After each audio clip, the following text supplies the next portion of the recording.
আসসালামু আলাইকুম। সহজ রান্না বিডি চ্যানেল থেকে সবাইকে স্বাগতম। সবাই কেমন আছেন? আমি তো আল্লাহর রহমতে ভালো আছি। তো বিসমিল্লাহ বলে শুরু করছি আজকে নতুন একটি রেসিপি। সেটা হচ্ছে ফার্মের মুরগি দিয়ে চিকেন বিরিয়ানি। তা প্রথমে আমি মুরগিটা কেটে নিচ্ছি। আমি মুরগির কাটা থেকে প্রসেসগুলো সবই দেখিয়েছি, যেন যারা নতুন তারা সবই পারে, কাটা থেকে ধোয়া এবং রান্না। তো এই যে আমি পিস পিস করে কেটে নিচ্ছি। তো বড় মুরগি, এটা 2 কেজির উপরে মুরগি, তো আমি মাঝারি করে কেটে নিচ্ছি। আমি একদম ছোটও করব না, আবার সব পিস বড় রাখবো না। তো এরকম করে আমি কেটে নেব পিস পিস করে। তো আমি আজকে চিকেন বিরিয়ানি প্রথম বানালাম। তো আমি চিকেন দিয়ে আপনার তেহারি রান্না করেছি, বিরিয়ানি আজকের প্রথম। আর আমি সবসময় খাসি এবং গরু দিয়ে রান্না করি আজকের কত বছর পর্যন্ত, কিন্তু মুরগি দিয়ে আজকে প্রথম হলো। তো মেয়ে মুরগি দিয়ে খেতে চাইলো, তাই রান্না করলাম। তো যারা পারে রান্না, তারা যে কোনো জিনিস দিয়েই তারা সেটা রান্না করতে পারে। আর যারা পারে না, প্রথম নতুন, তাদের মানে প্রত্যেকটা প্রসেসই নতুন, তাদের জানতে হবে, বুঝতে হবে। সে রান্নাটা আপনি রান্না করতে করতে এমন একটা আইডিয়া হবে। এখন আমি 40-50 জনের রান্না আমি একাই করতে পারি। তো আলহামদুলিল্লাহ, কারোর সাহায্য লাগে না। আমি এভাবে রান্না করে খাইয়েছি অনেক বড় বড় অনুষ্ঠানে। যাই হোক, এখন আমি চেষ্টা করছি আমার মেয়েও যেন পারে। ইনশাআল্লাহ দোয়া করবেন। আমার মেয়ে রান্না করার সময় সে দাঁড়াই থাকে, আম্মু কি রান্না করছো দেখি। তো ওর কাটা কোটা থেকে সব কিছুই দেখাই, কিন্তু ওরা দিয়ে আমি করাই না। কারণ হচ্ছে শিখতে পড়ে, তো এখন পর্যন্ত সব কিছু বোঝে না। টুকটাক পেঁয়াজ টিয়াজ ছিলে টিলে দেয়, এরকম হেল্প করে আমাকে। তো এই যে কেটে ধুয়ে নিচ্ছে এখন। আমি ধুয়ে রাত্রে রেখেছিলাম সব কিছু গুছিয়ে, কারণ সকালবেলা তো এমনি অনেক কাজ করতে হয়, তো এত কাজ আমি পারবো না। তো রাত্রেই আমি কুটে ধুয়ে একদম ফাইনাল করে রেখেছি, সকাল খালি ধুয়ে আমি রান্না করছি। এই যে বিরিয়ানি রান্না করার জন্য আমি আজকের বাদাম নিয়েছি, কারণ কাজু বাদাম আমার ঘরে ছিল না। তো যা থাকে তাই দিয়ে রান্না করতে হয়, তো আমাদের অ্যালার্জি নেই, এতে সমস্যা নেই। তো এই যে আমি মাংসটা একটু ভেজে নেব, ধুয়ে সব প্রসেস করা।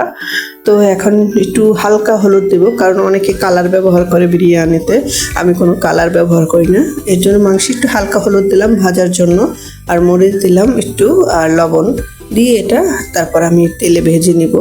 একটু ভেজে নিলে হয় কি, কালারটাও সুন্দর আসে আর মাংসটাও রান্না হয়ে যায়, আপনার খেতে ভালো লাগে মাংসের ভিতর মশলাটা ঢুকে। তো এই যে তেল গরম বসিয়ে দিলাম, তারপর আর মাংসগুলো দিয়ে উল্টে পাল্টে ভেজে নেব।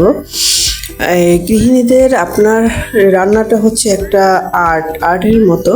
এটা শখের বিষয় মানুষ করতে পারে, বা চাপে পড়ে করুক, যেভাবে করুক, সংসার জীবনটায় রান্না করতেই হবে। সে যত বড় অফিসারই হোক না কেন, মেয়েরা রান্না করবি। আর পুরুষরা তো বুঝিনি যে মহিলাদের যদি হাতে রান্না ভালো হয়, তাহলে আত্মীয় স্বজন, স্বামী, সন্তান সবাই তাকে রান্নার আপনার গুণগান করে। তো রান্নাটা হচ্ছে আর্টের মতো, আপনারা যে কোনো কাজই করেন না কেন, সবটাই একটা আর্ট। তো আপনি এই যে এরকম করে হালকা করে ভেজে নেবেন। তারপরে আমি হচ্ছে আলু ভেজে নিচ্ছি। এই যে তেলের ভিতরেই, এতে আমি হলুদ লবণ কিছুই দেবো না, শুধু একটু কালারটা চেঞ্জ করব। আমি কারণ রং ব্যবহার করব না, কারণ আমার বাচ্চারা রং খাওয়া পছন্দ করে না, এবং আমি দেবও না। এই যে হালকা করে ভেজে নিচ্ছি, কালারটা চেঞ্জ হয়ে গেছে। এরকম করে হালকা একটু তেলে ভেজে নিলে আলুর ভিতরে একটু তেলটা যায়। তো এভাবে করে আমি ভেজে নিই প্রথমে, ফার্মের মুরগির বেলায় আর কি। তারপর হচ্ছে আমি এই যে ভাজা যে তেলটা ছিল সেটা ঢেলে দিয়েছি, এবং তার সাথে আরেকটু তেল দেব। আমি এই তেল দিয়েই সম্পূর্ণ রান্না করব। মানে 1 কেজি চাল আর 2 কেজি মুরগি 2 কেজির উপরে, আমার 2 কেজি 300 গ্রাম মুরগিটা। তো 300 গ্রাম তো আমার ফালানি যাবে, কারণ চামড়া নারী এগুলো ফালাই দেওয়া লাগে। তো আপনি 1 কেজি মুরগি কিনলে সবসময় দেখবেন 700 গ্রাম মুরগি থাকে, এই হচ্ছে আমাদের হিসাব। তো এই মুরগিটা আর হচ্ছে আপনার 1 কেজি চাল নেব। তো এই যে সেই তেলের ভিতরে আর একটু তেল দিয়ে তারপরে হচ্ছে আমি গরম করে নিয়েছি। এখন পেঁয়াজ দিয়ে দিচ্ছি পরিমাণ মতো, দিয়ে এটা ভেজে নেব। আর আমি আজকে রাঁধুনি গুঁড়ো মশলা দিয়ে বিরিয়ানি রান্না করব, রাঁধুনি বিরিয়ানি মশলা। তো সেখানে হচ্ছে আপনার আমিও নিজে বাসার মশলাও ইউজ করব, কারণ পরিমাণে একটু বেশি তার জন্য। আর মশলা সেটা যেটা দেওয়া থাকে ওটা বাচ্চাদের জন্য হয়, বড়দের জন্য একটু ঝালের দরকার, একটু মশলা বেশি দরকার। তো এই যে আমি পেঁয়াজটা ভেজে নিয়েছি, আমি 2টা আবার তেজপাতাও দিয়েছি, আর এর সাথেও তেজপাতা মশলা সবই থাকে। তো তারপর আমি একটু মশলা আবার দিয়ে দিই এই ফ্লেভারের জন্য। তো আমি একটু ভেজে তারপরে এটা তো লেগে যায়, তা পানি ঢেলে দিয়েছি, তারপরে আস্তে আস্তে সব কিছু দেব। তো আমি বিরিয়ানিতে সবসময় টক দই এবং হচ্ছে বাদাম কিশমিশ বাটা, বাদাম বাটা, তারপর হচ্ছে সস, এগুলো সবসময় আমি দিই। তো আদা রসুন ওটা পরিমাণ মতো দেওয়া আছে। তারপর আমি চাল দেবো, তো তার জন্য আমি 3 টেবিল চামচ হচ্ছে আদা রসুন দিয়ে দিয়েছি। এটা আমি কষিয়ে নেব, এটা তেলের সাথে কষালেও হবে আর এই মশলার সাথে কষালেও হবে। তো আমি এইভাবে করে কষিয়ে নিচ্ছি। তারপরে একটু ভালো করে কষিয়ে তারপরে একটু পানি দিয়ে আবার অন্য মশলাও দিতে হবে। তো এই যে প্রায় দেখেন তেলটা বেরিয়ে এসেছে, এখন আরেকটু পানি দেব, দিয়ে তারপর হচ্ছে অন্য সব মশলা দেব। কারণ রান্নার টেস্টটা বাড়াতে গেলে সব কিছু দিতে হয়। সিম্পল আমরা বাসায় যদি কিছু না থাকে, কিছু না দিয়েও রান্না করা যায়, টক দই, তারপর হচ্ছে আপনার বাদাম বাটা এগুলো না দিলেও হয়, কিন্তু টেস্টটা আসে না। খাওয়া হয় কিন্তু মন তো ভরে না যে আমি এই মশলা দিলাম না, টেস্টটা আসে না। তো আমরা তো সবসময় খাই না, সপ্তাহে 1 দিন করে খাই।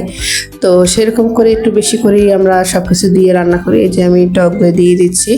তো আমি সবসময় হচ্ছে আড়ংয়ের টক দইটা দিই, ব্যবহার করি, স্বপ্ন থেকে আনি। ওটা আমি প্রায় 1 কাপের মতো দিয়ে দিয়েছি। তো 1 কেজি চাল আর 2 কেজি মুরগি, এর জন্য 1 কাপ একদম পারফেক্ট, এর বেশি দরকার হয় না।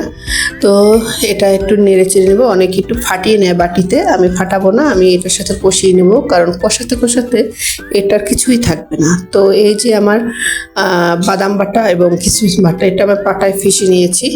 তো মেশিনে গেলে এই যে মেশিনে ভালো মতো একটা বাদামটা এত মিশে না, তো আমি পাটায় বেটে নিই সবসময়।